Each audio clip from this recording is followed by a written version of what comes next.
Compound microscope.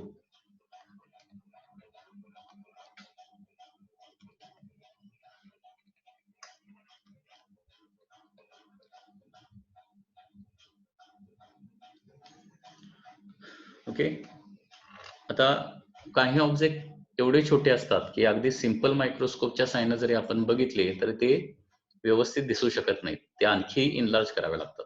Okay, compound simple मायक्रोस्कोपचं limitation काय लक्षात घ्या. सिंपल मायक्रोस्कोपची मॅग्निफाइंग पॉवर जी आहे ती लिमिटेड आहे. एका सर्टन लिमिटच्या वर आपण त्याची मॅग्निफाइंग पॉवर वाढवू शकत नाही. ओके, सो मॅक्सिमम 10 पर्यंत सिंपल मायक्रोस्कोपची मॅग्निफाइंग पॉवर वाढू शकते. 10च्या वर जायचा आपण जर प्रयत्न केला, ओके, तर ती जी लेन्स आहे ती जास्त आपल्याला काय करावे लागते, जास्त कॉन्व्हेक्स करावे लागते. आणि जास्त कॉन्व्हेक्स केली तर लेन्सचे जे डिफेक्ट्स आहेत जसे क्रोमॅटिक ॲब्रेशन, स्पेरिकल ॲब्रेशन नावाचे अनेक डिफेक्ट्स आहेत, ते डिफेक्ट्स त्या लेन्समध्ये प्रोड्यूस व्हायला चालू होतात. म्हणजे आपल्याला मॅग्निफिकेशन जरी मोठं झालं तरी क्लिअर इमेज तयार होऊ शकत नाही. आणि त्याच्यामुळं सिंपल मायक्रोस्कोपला लिमिटेशन्स आहेत. ओके, सो सिंपल मायक्रोस्कोपच्या साहाय्याने जास्तीत जास्त आपल्याला 10 टाइम्स मॅग्निफिकेशन मिळवता येतं. लक्षात घ्या, 10 पेक्षा जास्त मॅग्निफिकेशन मिळवता येत नाही. ओके, आता काही ऑब्जेक्ट एवढे छोटे असतात की 10 टाइम्स मॅग्निफाय केले तरी देखील दिसत नाहीत. त्याला आणखी आपल्याला मॅग्निफाय करावं लागेल आणि त्याच्यासाठी काय करतो आपण, कंपाऊंड मायक्रोस्कोप वापरतो. आता कंपाऊंड मायक्रोस्कोपचं वर्किंग आणि कन्स्ट्रक्शन कसं आहे लक्षात घ्या. ओके, कन्स्ट्रक्शन आणि working.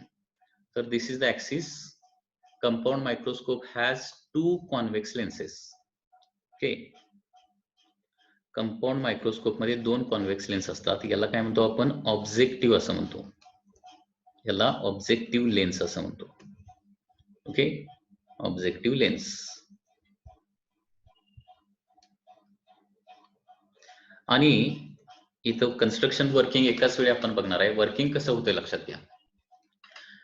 Okay, so this is objective lens.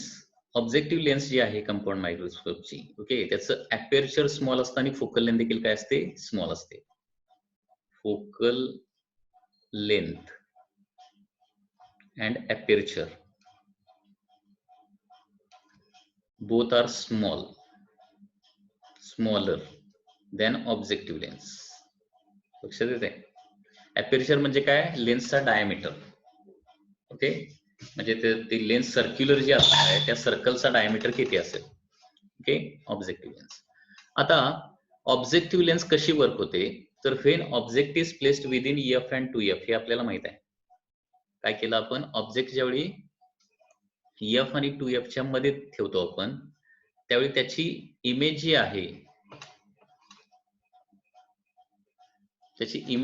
ती काय होते, 2F च्या पलीकडे तयार होते. When object is placed within F and 2F, its image is formed beyond 2F, which is magnified, real and inverted.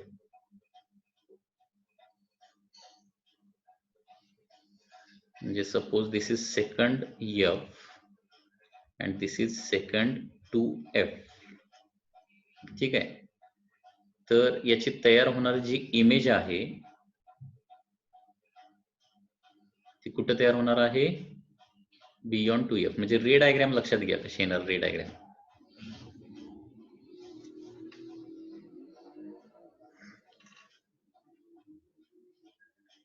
So this is the working of objective.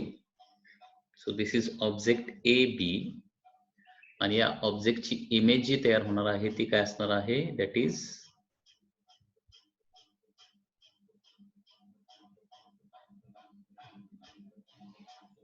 A', B' असणार. आणि ती इमेज कशी आहे लक्षात घ्या, मॅग्निफाईड, रिअल आणि inverted आहे. The image is magnified, real and inverted. ठीक आहे. So this is the ray diagram for the objective lens. ही तुम्हाला लक्षात येत असेल.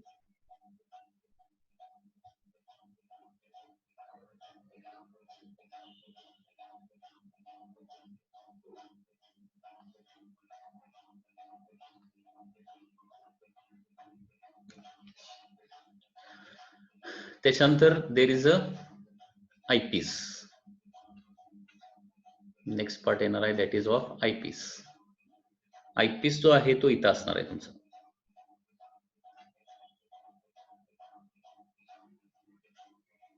दिस इज आयपीस. याला आयपीस म्हटलं जातं किंवा आयलेन्स असे म्हटलं जातं. आयलेन्स. आणि याची लक्षात घ्या, फोकल लेंथ अँड अपेर्चर हे काय असणार आहे, लार्जर इन साइज असणार आहे. आता ही आयलेन्स जे आहे it works as a simple microscope. It's works as a simple microscope. आणि सिंपल मायक्रोस्कोप आपण याच्या अगोदर जस्टच आता बघितलेला आहे. Simple microscope works as simple microscope. Simple microscope कसा वर्क होतो तुम्हाला माहित आहे.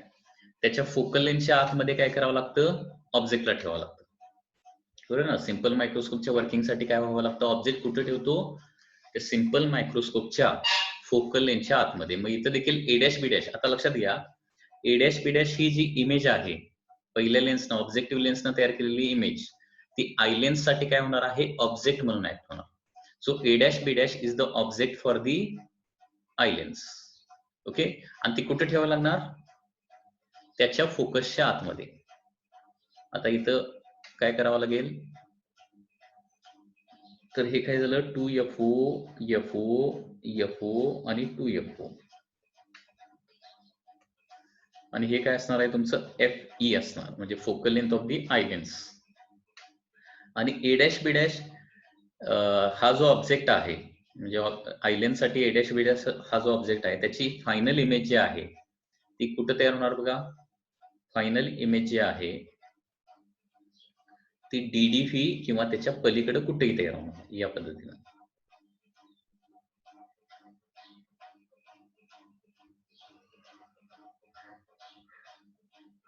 So this is the final image. So एवढी सिंपल रे डायग्राम याची आहे, लक्षात घ्या.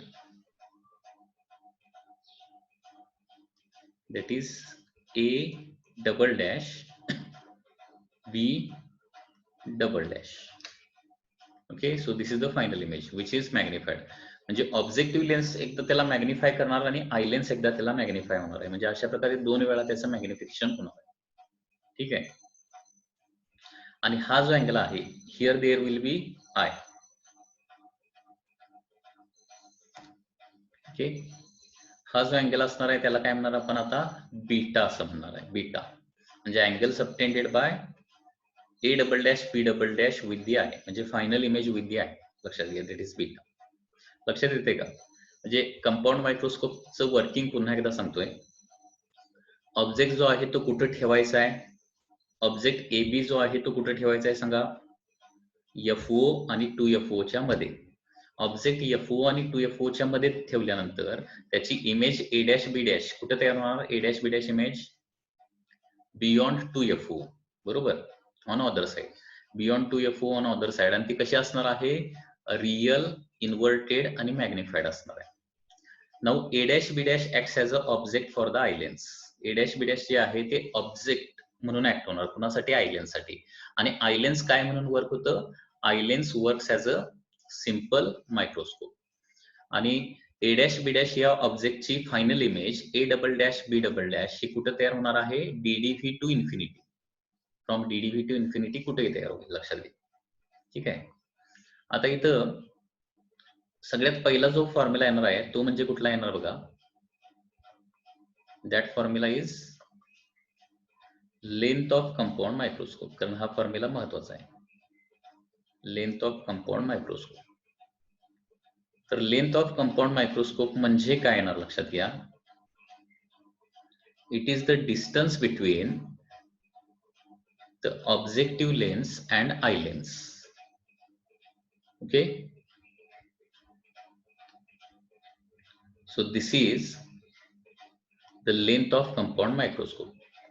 आणि लेंथ ऑफ कंपाऊंड मायक्रोस्कोप किती येणार आहे, दॅट इज किती येणार सांगा बघू डायग्राम वरून. आता या डायग्राम मध्ये सगळे डिनोशन आपल्याला दाखवायला पाहिजेत. हे डिनोशन्स कसे येणार बघा.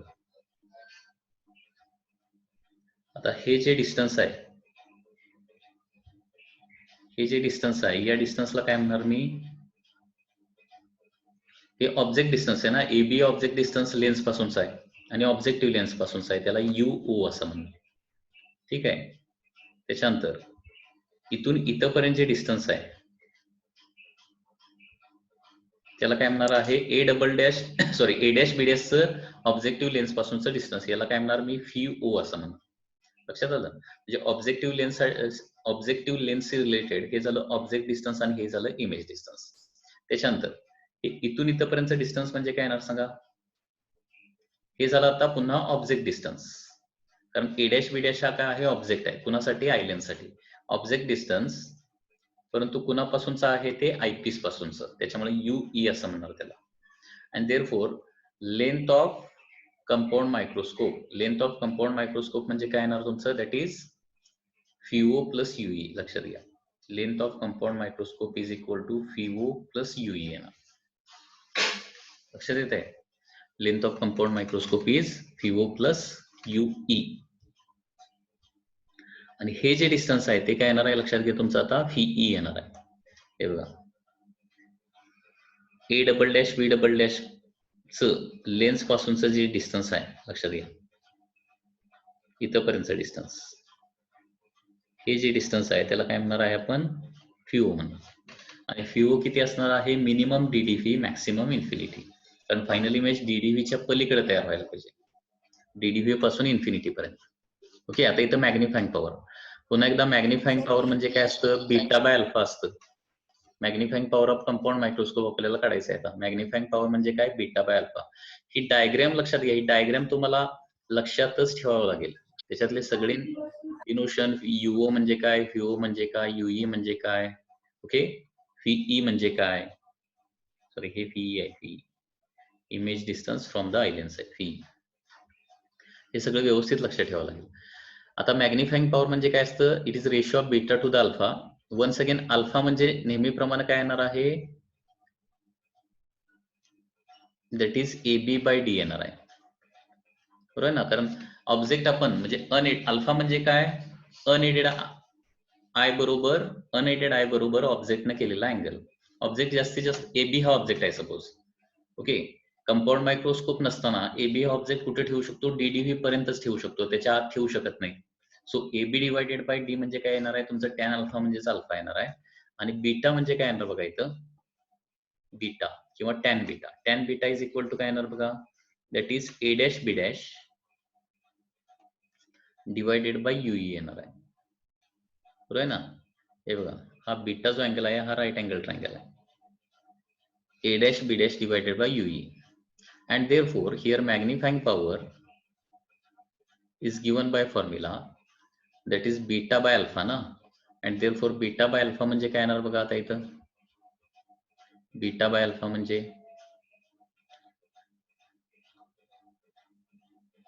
A dash B dash divided by AB into D by U E असं होणार आहे. A dash B dash divided by AB, okay, आणि डी बाय युई असं ते होणार आहे. So therefore magnifying power of the compound microscope is equal to, आता A dash B dash divided by AB म्हणजे काय येणार बघा? A dash B dash divided by B diagram मध्ये बघितलं तर हे काय आहे? Size of image divided by size of object आहे. म्हणजे काय येणार आहे? Magnifying power, magnification by the objective lens येणार आहे, बरोबर आहे ना?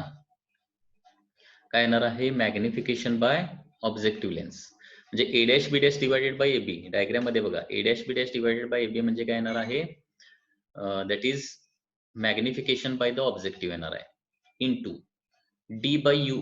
फॉर्म्युला बघितलाय माहिती आहे ना? डी बाय यू कुठे आहे बघा? D by U simple microscope मध्ये आपण बघितलं होतं. डी बाय यू म्हणजे काय? Magnifying power of the eyepiece और सिंपल मायक्रोस्कोप. सो लक्षात घ्या, magnifying power of the compound microscope म्हणजे काय? तर लक्षात घ्या तुमचं magnification by objective into magnifying power of the eyepiece. म्हणजेच हे असं लिहू शकतो, मॅग्निफिकेशन बाय ऑब्जेक्टिव्ह म्हणजे काय असणार आहे? मायनस फी बाय यू, कारण ती इन्व्हर्टेड इमेज आहे म्हणून मायनस साइन लिहिलेलं आहे. फी बाय यू असतं फक्त, इन्व्हर्टेड असल्यामुळे minus, okay, V by U. आणि इन ब्रॅकेट काय येणार आहे? डी बाय यू म्हणजे एकतर डी बाय एफ तरी येणार आहे किंवा minus V by U into D by F that is E plus 1. Okay, हा काय येणार आहे? मॅग्निफाइंग पॉवर ऍट इन्फिनिटी आणि हे काय येणार आहे मॅग्निफाईंग पॉवर ऍट DDV. हे काय केलं ते लक्षात आलं का बघा. ओके, कारण image size A dash B dash divided by B, पुन्हा एकदा इथं बघा, इथं A dash B dash divided by AB. आता A dash B dash divided by AB म्हणजे काय येणार आहे size of image divided by size of object, म्हणजेच काय येणार आहे that is FIO by UO येणार. जस्ट फी बाय यू लिहिण्याऐवजी FIO बाय UO लिहूया, FIO बाय UO. ओके, म्हणजे objective पासूनचं image distance divided by objective पासूनचा object distance FIO by UO into magnification by eye lens किंवा simple microscope काय असतं D by F किंवा D by F plus 1. D by F कधी वापरायचं इन्फिनिटीला image तयार झाली तर, आणि DDV ला इमेज तयार झाली तर D by F plus 1. So D by F plus 1. तर हा फॉर्म्युला जो आहे तो इम्पॉर्टंट आहे. So magnifying power of compound microscope is given by formula minus FIO by UO in bracket D by F किंवा D बाय FE किंवा D by FE plus 1 येणार आहे.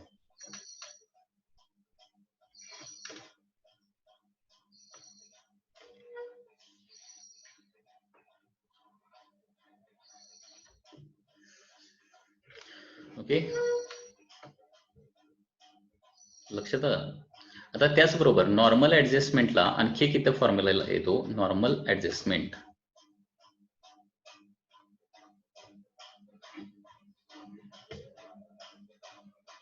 नॉर्मल ऍडजस्टमेंट कशी असते लक्षात घ्या. इन नॉर्मल ऍडजस्टमेंट लक्षात घ्या, AB जो आहे तो FO च्या अगदी क्लोज ठेवतो नॉर्मल ऍडजस्टमेंट मध्ये. FO च्या अगदी क्लोज म्हणजे UO म्हणजे किती होणार तुमचं लक्षात घ्या. UO is approximately equal to काय असणार आहे FO असणार. आणि इमेज जी आहे जास्तीत जास्त मॅग्निफिकेशन साठी A dash B dash image जी आहे ती आयलेन्सच्या अगदी क्लोज तयार होते. आयलेन्सच्या क्लोज, आयलेन्सच्या क्लोज तयार होणार म्हणजे काय होणार आहे FIO म्हणजे हे डिस्टन्स. FIO म्हणजे काय होणार आहे UE निग्लेजिबल होणार ना. UE निग्लेजिबल झालं तर FIO म्हणजे Lच होणार आहे थोडक्यात. आणि त्याच्यामुळं आणखी एक फॉर्म्युला येतो magnifying power of compound microscope in normal adjustment. म्हणजे क्वेश्चन मध्ये नॉर्मल ऍडजस्टमेंट असं जर क्वेश्चन असेल तर काय येणार आहे मायनस FIO बाय UO म्हणजे काय येणार आहे L divided by FO in bracket D divided by FE plus 1. Okay, minus L by FO in bracket D by FE plus 1. म्हणजे FIO by UO D by FE plus 1 किंवा FIO by UO D by FE फक्त येतं लक्षात घ्या. इथं D by FE plus 1 येईल किंवा D by FE येणार. कुठं इन्फिनिटीला फायनल इमेज फॉर्म होते का DDV ला फॉर्म होते त्याच्यानुसार ते येणार आहे लक्षात. ओके, सो अशा प्रकारे कंपाऊंड मायक्रोस्कोपचे हे फॉर्म्युले आहेत. लक्षात आलं का बघा. This is all about compound microscope. म्हणजे कंपाऊंड मायक्रोस्कोपची पहिली गोष्ट म्हणजे तुम्हाला डायग्राम काढता आली पाहिजे. डायग्राम मध्ये UO म्हणजे काय, FIO म्हणजे काय, UE म्हणजे काय आणि FE म्हणजे काय हे व्यवस्थित डिनोट करता आलं पाहिजे. त्याच्यानंतर लेंथ ऑफ कंपाऊंड मायक्रोस्कोप म्हणजे काय डिनोट करता आलं पाहिजे. Length is equal to FIO plus UE येणार आहे. ओके, आणि मॅग्निफाइंग पॉवर फॉर्म्युला, पहिला फॉर्म्युला कुठला लक्षात ठेवायचा आहे magnifying power of compound microscope म्हणजे काय ऑब्जेक्टिव्हनं प्रोड्यूस केलेलं मॅग्निफिकेशन इंटू आयपीस ची मॅग्निफाइंग पॉवर. ऑब्जेक्टिव्हनं प्रोड्यूस केलेलं मॅग्निफिकेशन म्हणजे काय येणार आहे FIO by UO. FIO by UO ऑब्जेक्टिव्हनं तयार केलेलं मॅग्निफिकेशन म्हणजे काय येणार आहे FIO बाय UO. आणि आयपीस ची मॅग्निफाइंग पॉवर म्हणजे काय असतं D बाय FE किंवा D बाय FE प्लस 1. एवढंच तुम्हाला लक्षात ठेवायचं D बाय FE प्लस 1 किंवा D बाय FE. आणि FIO बाय UO नॉर्मल ऍडजस्टमेंटला काय येतं L बाय FO येतं. FIO बाय UO म्हणजे काय येतं L बाय FO. याच्यावर या मेन्स एक्झाम वर, या मेन्स एक्झाम मध्ये यावर्षी झालेल्या याच्यावर क्वेश्चन आलेला होता नॉर्मल ऍडजस्टमेंटचा L by FO D by FE plus 1. आता बघा magnifying power of compound microscope कसा आहे FO आणि FE दोघांनाही काय आहे थोडक्यात इन्व्हर्सली प्रोपोर्शनल आहे. म्हणजे FO आणि FE दोन्ही वाढवलं तर मॅग्निफाइंग पॉवर काय होते कमी होते लक्षात.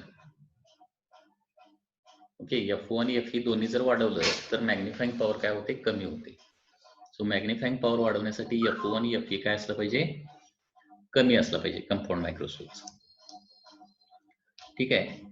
So this is all about compound microscope. Next lecture मध्ये आपण काय करूया कंपाऊंड मायक्रोस्कोपचे एक्झाम्पल्स, न्यूमेरिकल एक्झाम्पल्स बघूया. ठीक आहे. आजचं हे लेक्चर जे आहे ते मी आता इथं एंड करतोय. कुणाला काही डाऊट असले तर विचारा. हे कंपाऊंड मायक्रोस्कोप अगोदर लक्षात आलं का सांगा मला जरा, बोला. सर उद्या परत रिपीट करा. बरं ठीक आहे, उद्या पुन्हा एकदा रिपीट करूया. ओके.